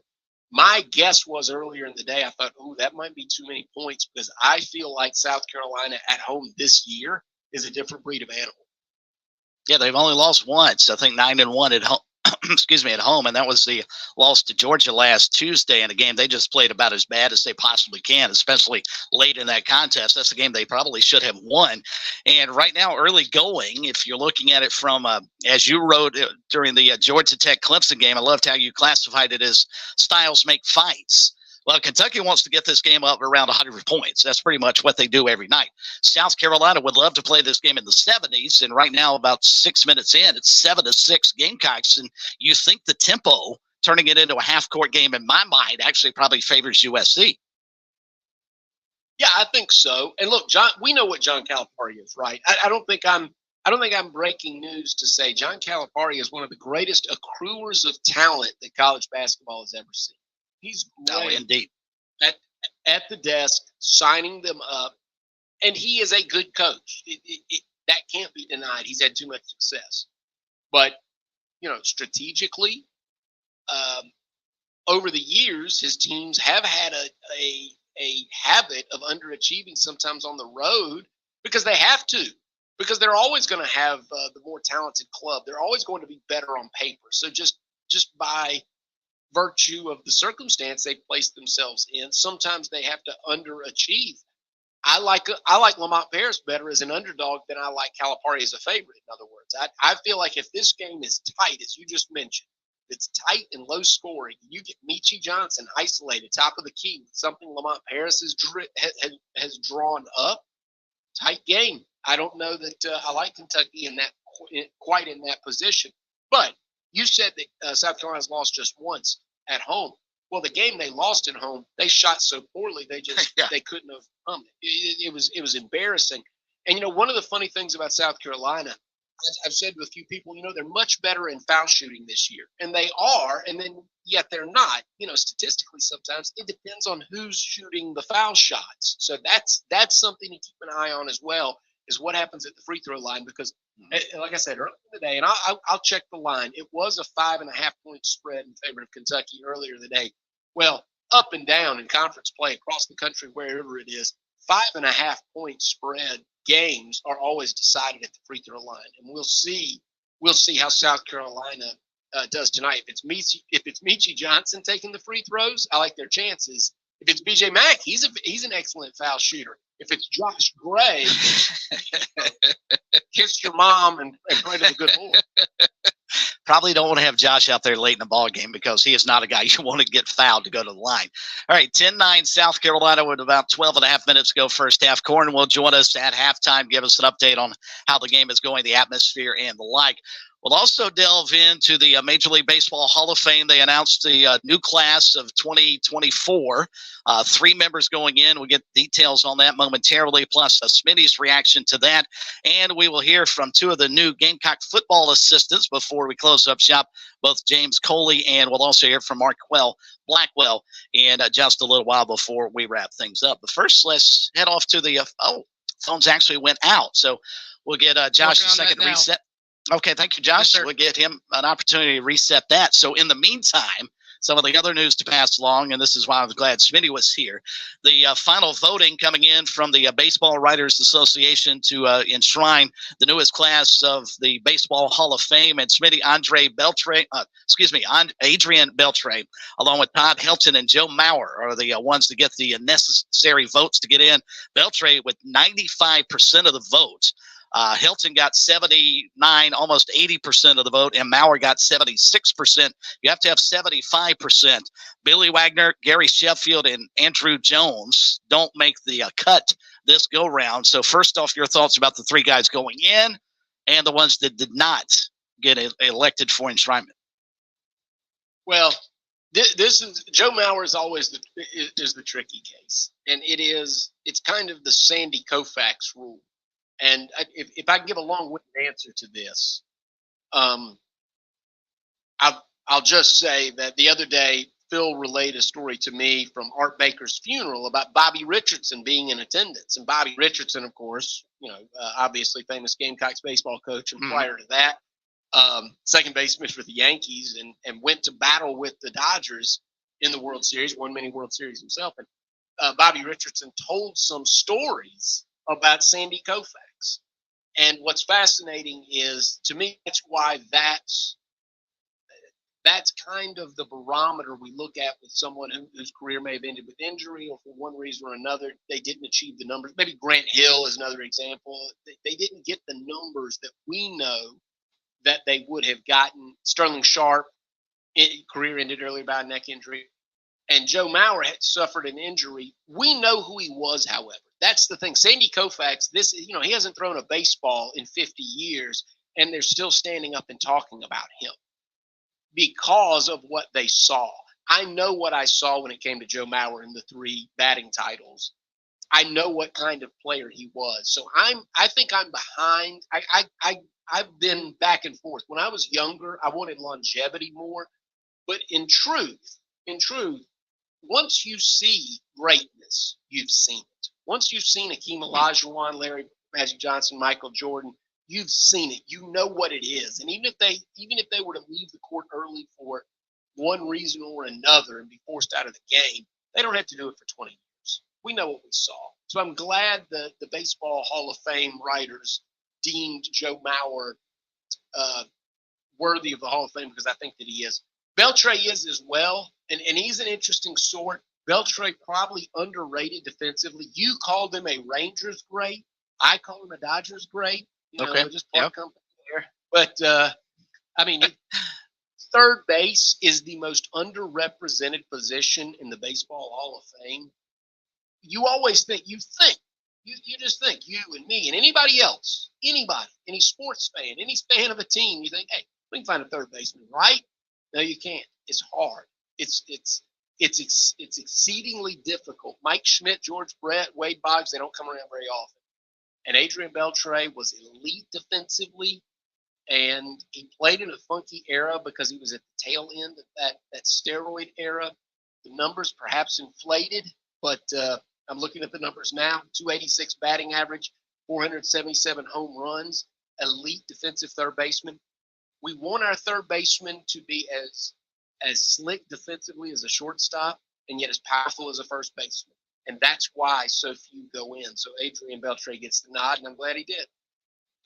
And the other one, Todd Hilton, I think probably a no-brainer, even though he only got, and I say only, but he got 80% of the vote. I have no idea. I have no idea the exchange rate, right? Like I know when a guy comes from the Dominican Republic, like Albert Pujols, and he tells me he's 21 years old. I know he's 25. I understand that exchange rate. I don't know. I know what it's like when you go to the bank and you're going to visit Canada, or you're going down to Mexico and they exchange the American dollars for the pesos. What's the exchange rate for being a Colorado Rocky and hitting in an environment? You hit, I love it. 50 home runs, 70 doubles. I don't know how to translate that. I think if you were to press me in an honest moment, I think Todd Helton is a Hall of Famer anyway, but I hesitate. I really hesitate when it comes to Colorado. I mean, it's like, I don't even know how we describe this. It's not like any other sport, which is what makes baseball so fascinating. You don't have this in basketball. You don't have this in football. Yeah, they play football in Colorado, but it's not like John Elway's numbers are inflated by 25%. I have no idea how to equate what Todd Helton did in Colorado, but I saw it, and I watched him do it, He played 50% of his games on the road as well. I think he's probably a Hall of Famer, but I'll tell you, I as a Dodgers fan, I watch a lot of West Coast baseball and NL West baseball. That Coors Field is a different animal. I feel like I'd hit 280 there. I really do. It just looks. They hit a ball to the outfield and just splits the outfielders. It's just triples for days. But I think Todd Helton, if he plays at Fenway or Yankee Stadium or Dodger Stadium or Wrigley Field or Fulton County, I think he's a Hall of Famer anyway. That is fascinating. I had never considered the possibility that maybe we should penalize players who spent the majority of their career in Denver, especially power hitters. Now, on the flip side, I'll go ahead and throw this, and then we'll get back to the phones. And obviously, my bias towards Braves guys should all get in. Dale Murphy should be in, that type thing. But Andrew Jones, to me, appeared to be an obvious choice for the Hall of Fame. He didn't come close. We got 62% of the vote. Is he penalized? It's not because of his defensive prowess, for sure. He was one of the best center fielders to ever play. I mean, he'd go get every ball. What's the reason he's not maybe more well-liked on the balloting for the opportunity to get into the Hall of Fame in your mind? Oh, that's interesting. There's a few different reasons, but one of the things is, and I mean this, I'll say this flippantly. I'm going to say it flippantly, but it's very true. He ate himself out of the Hall of Fame. Think about this for just a moment. You're talking about a player in Andrew Jones, and you said it's not defensively. You saw him play. And we just talked about Joe Mauer and Sandy Koufax and Sterling Sharp and others who, once you see it, you see it. Grant Hill, and you hate for injuries or anything else. This was a personal choice. By the time Andrew Jones, I'm looking at his baseballreference.com page right now. Andrew Jones was 31 years old. 31 years old, he hit 158. That's why he's not in the Hall of Fame. He was 32 and played in Texas, which is a great hitter's park. He batted .214. This is what happened to Andrew Jones. He fell off so fast, and it's what the voters remember. And they do. And I said, I think greatness needs to be rewarded. I said that just a moment ago. But if you allow me to talk out of both sides of my mouth and be nuanced, there's also a place for the Paul Molitors of the world, who just keep banging away and doing it year after year. There's a place for the Dave Winfields who are very, very good, great at times, but just banging away and getting to 3,000 hits over the course of their careers. Andrew Jones finished with 1,933 hits, well short of that magic number 3,000, playing in, some pretty decent hitters' parks throughout his career. Right. Defensively, it's a joke. He's so good in center field. He's one of the three best. It doesn't matter who you're talking about. You can talk about Willie Mays, Richie Ashburn, bring up anybody. Ken Griffey Jr., Torrey Hunter. Andrew Jones is one of the top three defensive center fielders of all time. And you might argue that's enough. That in and of itself is enough. You talk about what the voters remember. The voters remember in 2005, he hit 51 home runs and drove in 128. He was one of the best players in baseball, one of the top 3 or 4 players in baseball. And by 2008, he hit 3 home runs with 14 RBIs and was a shadow of himself, a 280-pound shadow of himself. And do guys like that deserve to be in the Hall of Fame? That's left to the voters. And you're asking me, would I vote for him? Maybe. But I can tell you those voters didn't like seeing Andrew Jones give up on himself the way that he did the last few years of his career. That is fascinating. And I think you're spot on. And that's probably the reason he's so far down in terms of the balloting. At 62%, I mean, he's not going to gobble up, pardon the pun here, he's not going to gobble up another 15, 20% of the vote, you wouldn't think, moving forward. He may never end up in the Hall of Fame unless he's voted in by the, the Veterans Committee? I mean, they may ultimately move him in. And, I'm going to guess here. I'm going to guess without counting it up. I mean, he's got 10 gold gloves. 10 gold gloves in center field. Yeah, he's an amazing defender. That's an incredible career. And he also has years, over 100 RBIs. But look, I'm speculating, okay? I was not in the Braves dugout. I was not covering the beat. I also saw Bobby Cox pull him out of a game. I'm just saying, I think he has the reputation, whether it's correct or not, he has the reputation of a guy. Okay, the opposite of Craig Biggio. He is the opposite of, if you think about everything you might like about Craig Biggio, who did go into the Hall of Fame, and I was probably on the fence with him, but everything you like about Craig Biggio are all the things you might not like about Andrew Jones. It's good stuff, Smitty. It really is. So the 3 guys who we do know are going to Cooperstown, Adrian Beltre, along with Todd Helton and Joe Mauer, they each got at least 75% of the vote. Billy Wagner, the closest at 74%, but you got to get 75 to get in for enshrinement in Cooperstown. All right, Kentucky and South Carolina, they are tied at 21 inside the Colonial Life Arena with 7.5 minutes left to go in the first half. We'll hear from Korn at halftime coming up a little bit later on. But before we hit the bottom of the hour, let's head back to the phones at 888-898-2525. And we welcome in Bruce in Missouri. Bruce, you're up next here on Sports Talk. Good evening, sir. Well, thank you guys for fitting me in here. Yes, sir. We're talking about everything else. I have been a fan of Paige Becker ever since she hit the floor. She is back and 10 times better than she ever has been. She's sharing the ball. She's blocking layups. She's a team player. And when she's got to shoot, she shoots. And I've been watching the whole progression on YouTube. And because you don't get them on TV anymore. But they are moving up. But she is going to be the player of the year this year. That's over Caitlin Clark. Oh, you think she'll get it over Caitlin Clark? Caitlin Clark isn't a team player. You watch Paige Becker, and you're going to see a team player. Everybody gets the ball from her. She bounces the ball into the play, and she can throw it over the people's head, and the other player will get it, and lay it up. She's laying up the ball all the time. She's blocking shots now.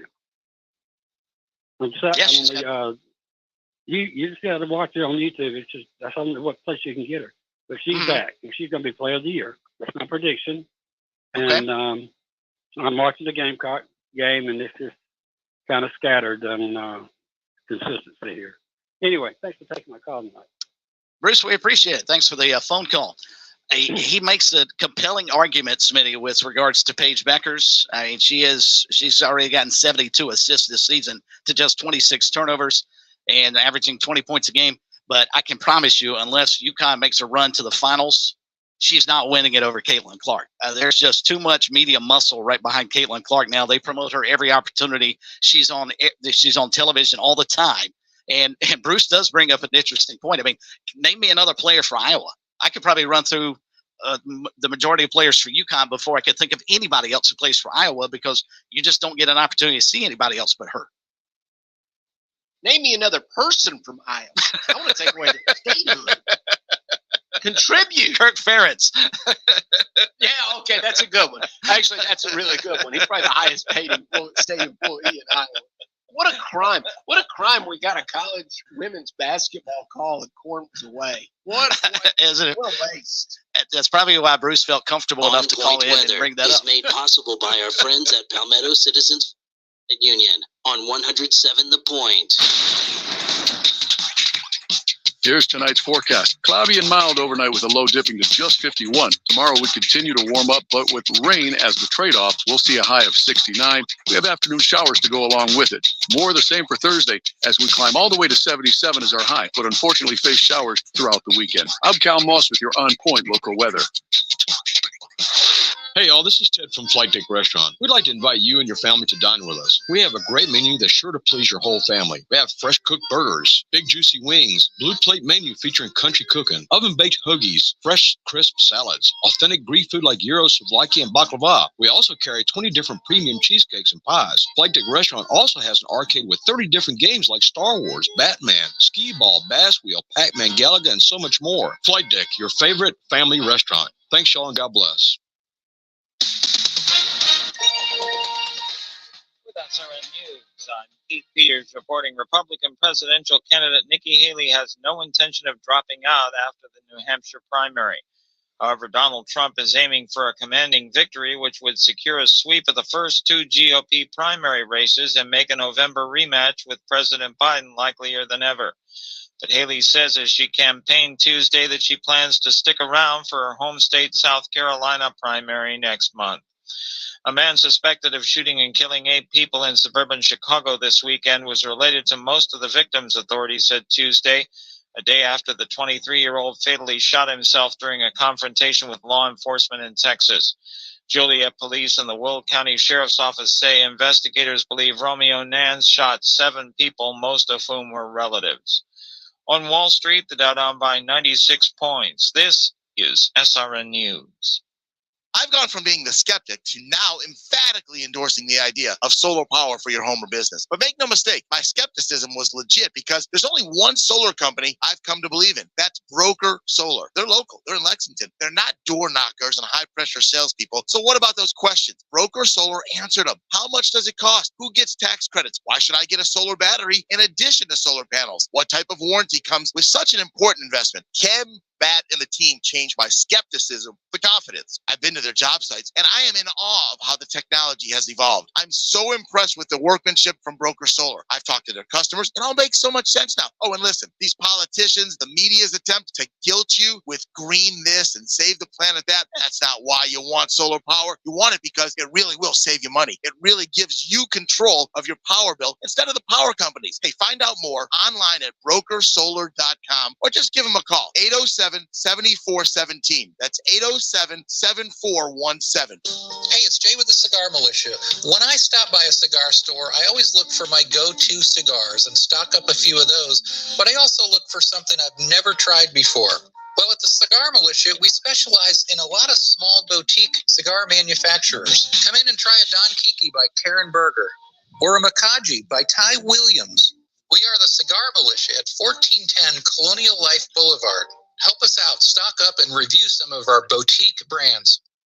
Thinking about investing in a hot tub? Great idea. Hot tubs offer relaxing hydrotherapy for tired muscles and stressed minds. But beware, All spas are not the same. At Jack Oliver's Pool Spa and Patio, we offer hot spring and free flow spas exclusively for their quality, energy efficiency, and affordability. And we have everything to keep your spa and pool sparkling, clean, and crystal clear. Come see it all at Jack Oliver's Pool Spa and Patio, Forest Drive, and JackOliverPools.com.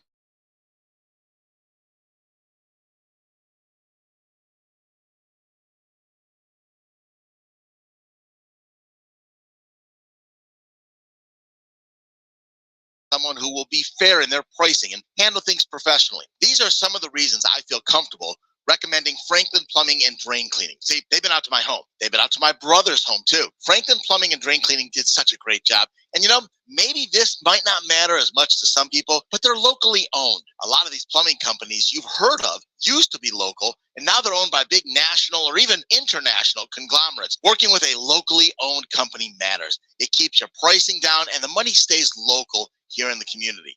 Josh and his team at Franklin makes customer service their top priority. I trust them. You can too, especially during these vulnerable times. Online, it's franklinplumbing.sc.com or call them 799-2222. That's 799-2222.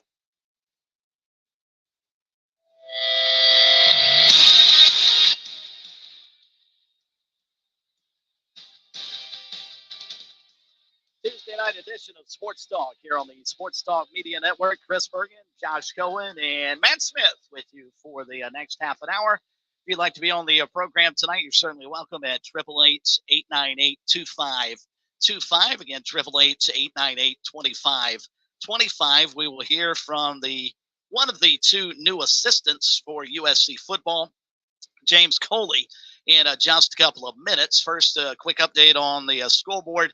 Over inside the Colonial Life Arena, they have hit the under 4 media timeout. And Smitty, it's right in, I think, Carolina's wheelhouse right now. 27-23, the Gamecocks lead by 4. USC shooting 41% from the field. They are 4 of 9 from three-point range. And maybe most importantly, they are out-rebounding Kentucky 17-14, and they have held the Wildcats to just 38% shooting from the field, and they're only 2 of 10 from a three-point range. And Matt, for a team that has to get up into the 90s, likes to play at around 100 points a ball game, Kentucky's going to have a big second half against Carolina's defense for that to occur. Yeah, and certainly, you know, we break these games down in so many directions, but oftentimes tight games. I mentioned the foul line earlier. Also, that 3-point, it's like point line roulette, right? If you hit a couple of off-balance three-pointers, and of course you sit courtside and call Coastal Carolina all the time. You see this in conference games. Or maybe a guy comes off the bench that only shoots 25% from the three-point line, but he comes in and hits 2 or 3 in a ball game. That's a big difference. That's a difference maker. And South Carolina needs their threes to go tonight to pull the upset against Kentucky. You know Kentucky's going to have a run in them. They're just too good offensively. They're too explosive. That's going to happen. But again, CLA is a good home environment. They're shooting tough on the road. And I don't know who's hit South Carolina, you mentioned 4 of 9 from the three-point line. I don't know who's hit those, but I know down the stretch at some point they'll need Michi Johnson to hit a couple of contested threes to pull this off. Let's see. Cooper's got one of the made threes, and Jacoby Wright has the other 3. He's a perfect 3 of 3 from three-point range. Well, there's an example. I mean, that's it, right on. I mean, Jacoby Wright, he's a fine shooter, but he's hit 3 in the first half against Kentucky. That right there explains most of the reason that South Carolina leads in the ballgame. All right, Clemson's next opponent, some of the other action over in the ACC at Duke on the road, taking on Louisville, and not much of a game as you would have imagined.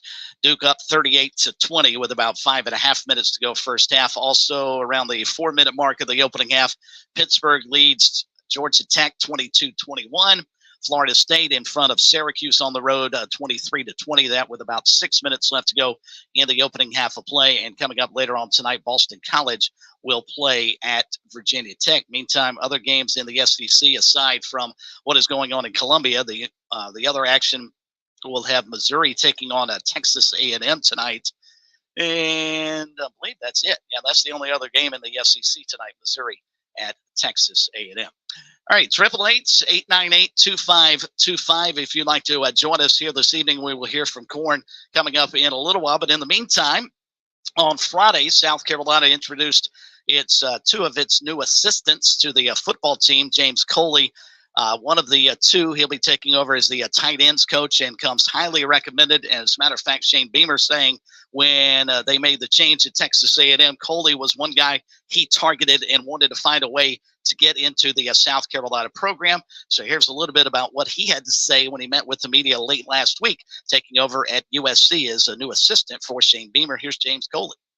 I've been on the sideline and been on the other end of great atmosphere and electric fan base that's passionate about what they do. And it's you sit there and you say, wow, this is a great place. And for me, it's an honor to be a part of Coach Beamer's staff, because of the man he is, because of the type of coach he is. For me, it's awesome. And for my family, it's an honor just to be a part of this great university. Howdy, James. David Cloninger from the Charleston Post and Courier.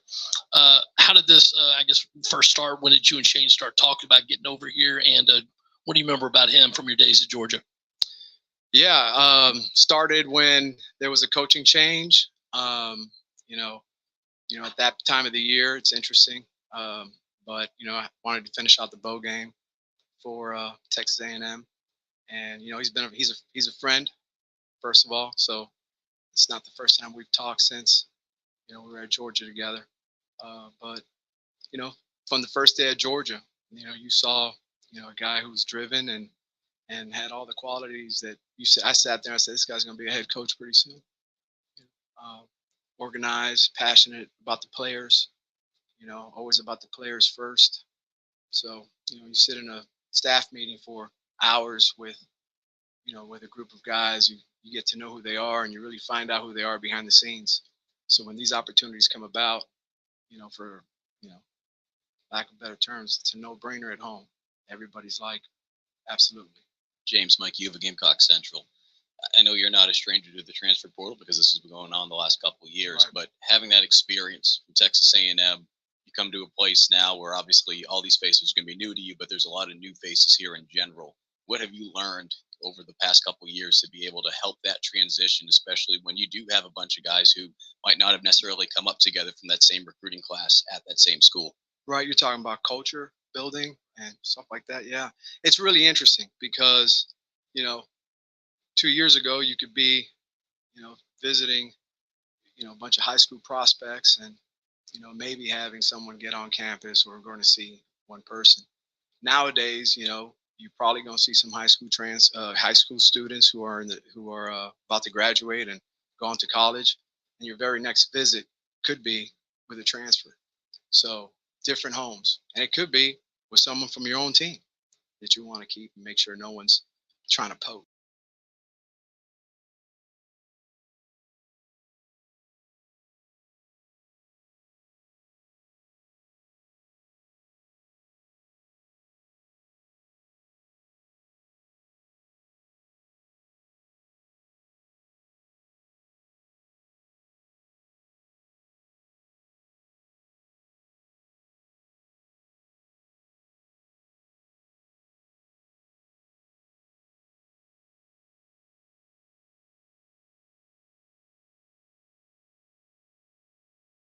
All this, and some teams don't have a great tact. They throw them in the locker room. They say, we'll figure it out because the best players are going to play.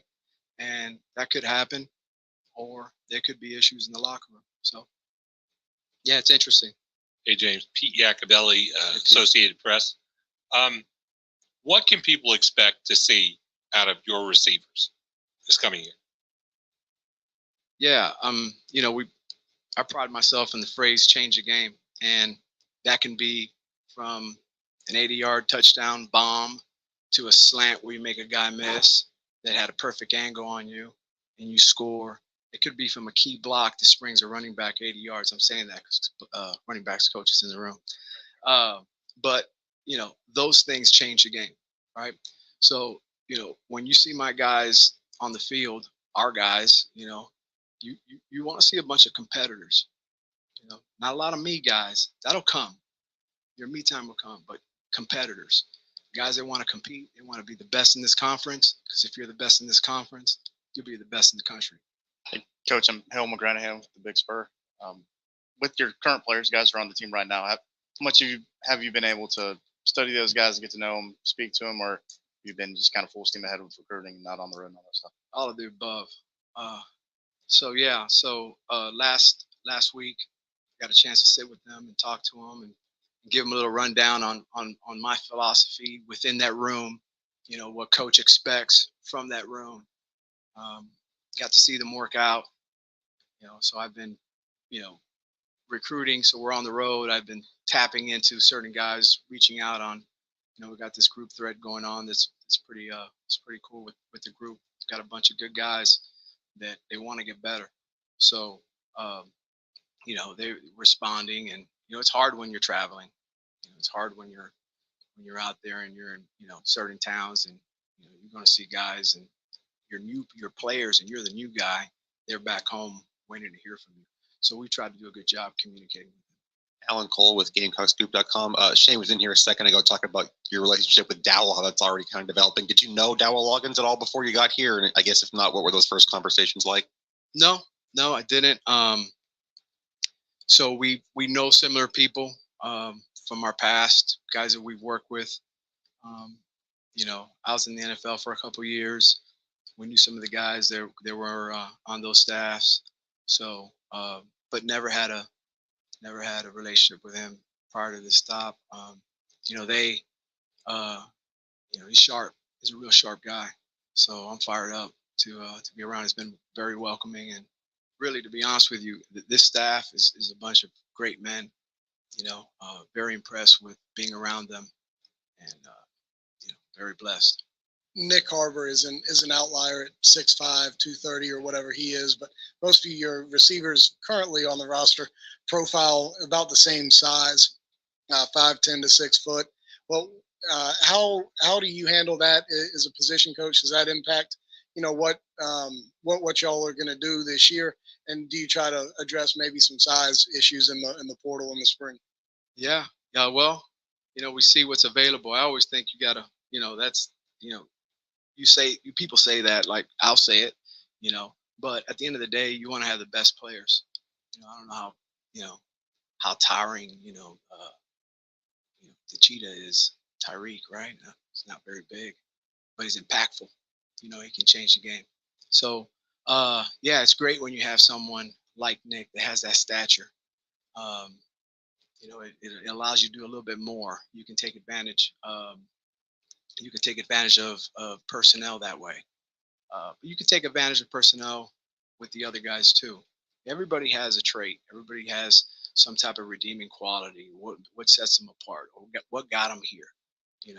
And you got to find out what that is and maximize that. While you help them improve on other areas, but you got to find out what that is so you can maximize on that. But yeah, it's always great if the whole room was like that. Then we'd walk out there first, right? Hey, receivers first. Let's go shake hands. Yeah, Matt Vereen from Watchfog.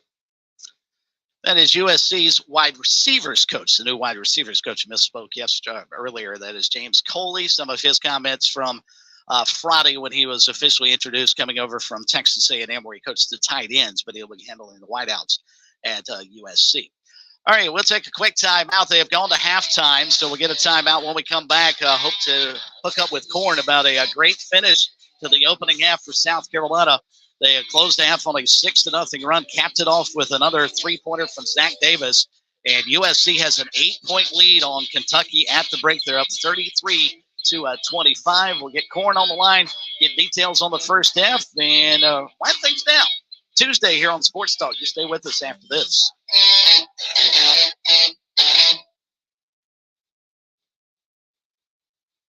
Major Billy Downer here from the Department of Natural Resources, and DNR is excited to announce the implementation of Go Outdoors SC, a new online licensing and boat titling system that you can access right from your phone. Through this new system, customers can purchase their hunting and fishing licenses, renew their boats, apply for lottery hunt opportunities, and complete electronic harvest reporting requirements. For more information, visit Go Outdoors SC at your local app store.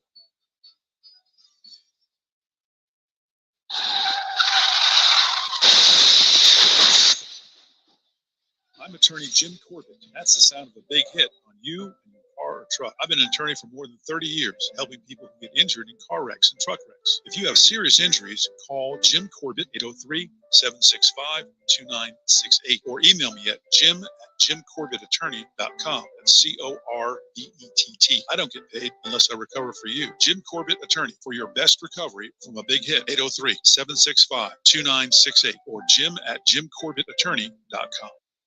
You've put in the work for your education. The extra early, extra late, extra work. That's because you understand education opens doors to better pay, better opportunities, and a better you. Being educated about playing the lottery is no different. It helps you be a better player, one who knows when to play and when to take a rain check. The lottery's a game, so let's keep it fun. Learn more at sceducationlottery.com/betteryou. Touchstone Energy Cooperative members save more on electricity, and members save more on insurance, groceries, healthcare, restaurants, travel, concerts, and sporting events through Co-op Connections. Touchstone Energy is an alliance of the member-owned electric cooperatives, and as a member, the power is yours. Experience the power of co-op membership with Touchstone Energy and find out how much you can save on electricity and a whole lot more at touchstoneenergy.com. George Bryant here for Tsunami Bar Sports, and some say the fun is in the winning. I say the fun is in the training. And Tsunami Robbie, what do you say? George, we all know you get more done when you're having fun. This technology is different. It's engaging, but it's also a lot of fun to use. Hi, this is Phil Kornblut. Be sure to click on the digital ad on SportsTalkSC.com and get 5% off any Tsunami Bar order using promo code BBB5. Don't wait, order today.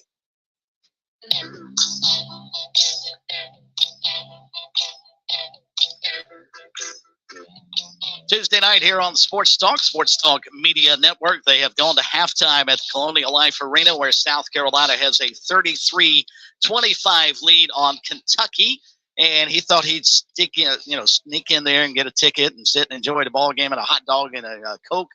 And evidently having a good time over there through the first half. Corn back with us. Phil, I'm not sure Lamont Paris could have scripted a better first half for his team. I don't think they could have. This has been worth the price of admission if you're a Gamecock fan, leading 33-25 and a half hinge on a three by Zachary Davis to the top of the key. As time expired after Kentucky had a layup by Shepard, and he missed it, and it gave the Gamecocks a chance to come down the floor with the last possession and hit that three to go up 33-25. The Gamecocks dominated things over the last 6 or 7 minutes of the half. They finished on a 6-0 run. Kentucky went 1 for their last 10, did not score for about the last 3 minutes. So after a cold start, Gamecocks warmed up to 42%. They've hit half of their threes. They're 6 of 12. It's been a pretty clean game. Few fouls, few turnovers. The Gamecocks have turned it over 7 times. Their bench has been huge. In particular, Jacoby Wright, 3 for 3 from 3. And he leads the Gamecocks with 9. On a night when B.J. Mack has only 2 points, and they've gotten very little production from Murray Boyles offensively. He does have 6 rebounds, but he has not scored. Until he hit that 3, Davis had not scored. So for much of the first half, 3 of your starters had not scratched until late in the first half. So the bench has been very good. Gray has given the Gamecocks 5 solid minutes of 4 points and 3 rebounds. He does have 2 fouls. So the Gamecocks were a little tight early on, I think. The emotion of the house, the enormity of the opponent. But then they settled in. They started playing some really good basketball. And their defense has been phenomenal, holding Kentucky to 34%. The 25 points, the fewest points Kentucky has scored in any half this season. Remember now, this is a team coming in averaging almost 92 points per game. And you hold them to 25 and a half. That's great defensive work. So the Gamecocks just need to build on what they did here in the first half. Don't let up on their defensive edge right now. They've done a really good job of making their switches on the pick and roll, not getting beat badly inside by the Kentucky bigs in the paint thus far. It's a 12-10 Gamecock lead there. So they've more than held their own. So really, everything points to a good first half for South Carolina, and it's just a matter of not getting caught up in the moment. Keep doing what you did in the first half, and you could be right there at the end and pulling off a big upset of number 6. You know, Corn, Talon Cooper is not usually known for stuffing the stat sheet. His statistics aren't big, but he usually controls the game and plays a really nice, as a floor general from that point guard position. But tonight he's got 8 points, 3 or 4 from the field. Is Kentucky allowing him somehow? They're kind of doubling up on Michi and allowing him to get to his spots. What do you say about Talon Cooper, what he's contributed, and is it sustainable? Can they do it again in the second half? Yeah, he's played very well.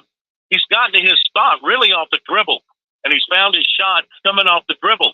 So he hit a couple of contested threes. One of them in particular came at a great time for South Carolina, kind of sparked their run here late in the first half. He and Wright were the ones that hit a couple of big shots there to get him going. So, yeah, he's been big. He's been very solid for them. He's also got 3 rebounds and 1 assist. The Gamecocks, they're making that extra pass. They're not settling. They've got 9 assists on their 13 made field goals. So the ball's been moving. Conversely, Kentucky, 11 made field goals, only 2 assists. So they've been doing a little bit more one-on-one stuff, and they only have 4 second chance points. So it's not like there's been a lot of offensive rebounds and stickbacks. So South Carolina, if you're Lamont Paris, you just look at the guys and you say, what you did in the first half was perfect as far as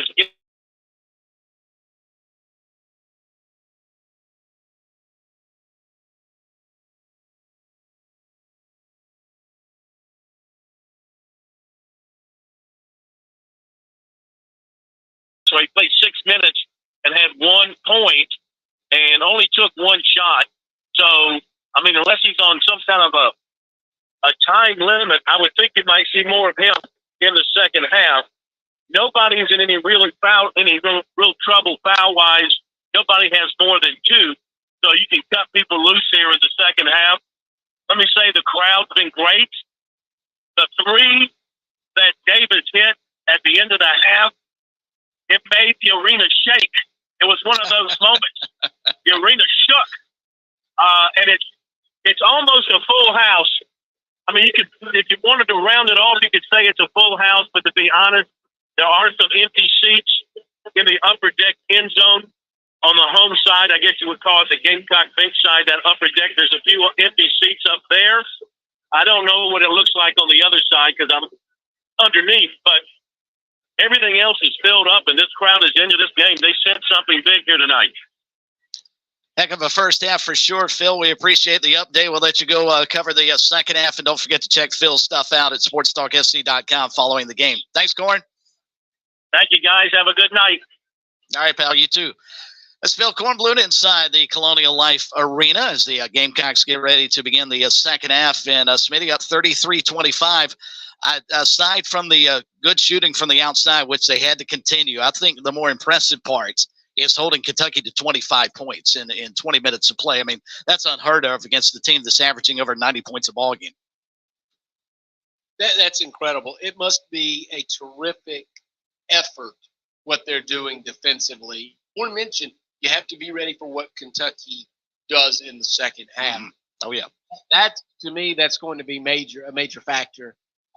Throw the analytics out at this point. Can South Carolina dig in and stay in front of these Kentucky athletes for the next 20 minutes? Because if you can do that, I feel like South Carolina in the home court advantage, they've got enough. I think they have enough firepower offensively to win this and make shots. Jacoby Wright's hot. Michi can free himself. And Talon Cooper is crafty. All of those things I think South Carolina can do. Can you dig in and do you have the lungs and the fortitude to stay in front of Kentucky for 20 minutes because they're going to come at you hard at the end. They don't want to lose that number 6 rank. One transition bucket so far, 2 fast break points for Kentucky. South Carolina's only got 3, but they don't need them. It's the half-court game that has worked so well for them. Could this be the start of what could be a tremendous basketball week? How about this, Smitty? If the Gamecocks are able to hold on here, then the South Carolina women go to LSU and win on Thursday, and then Clemson wins at Duke on Saturday. Could you have had a better week of basketball in our state than what potentially is in front of us here the next 96 hours or so? No, I agree with you. And to look, appointment television, Clemson and Duke this weekend. And I think South Carolina, if they can beat Kentucky and Clemson can beat Duke, we need to circle this on the calendar and put it in the time capsule. It'd be awesome. 20 more minutes over in Columbia, then obviously 40 in Baton Rouge and 40 in Durham. Smitty, appreciate you filling in, my friend. Good to hear from you. Hey, no problem. Yeah, sorry to be so tough on Andrew Jones. Braves fans will forgive you. Folks, that's going to do it. We appreciate Josh hanging in with us as well. Y'all have a great evening. We'll see you back here tomorrow. Hump Day edition of Sports Talk, just after 6.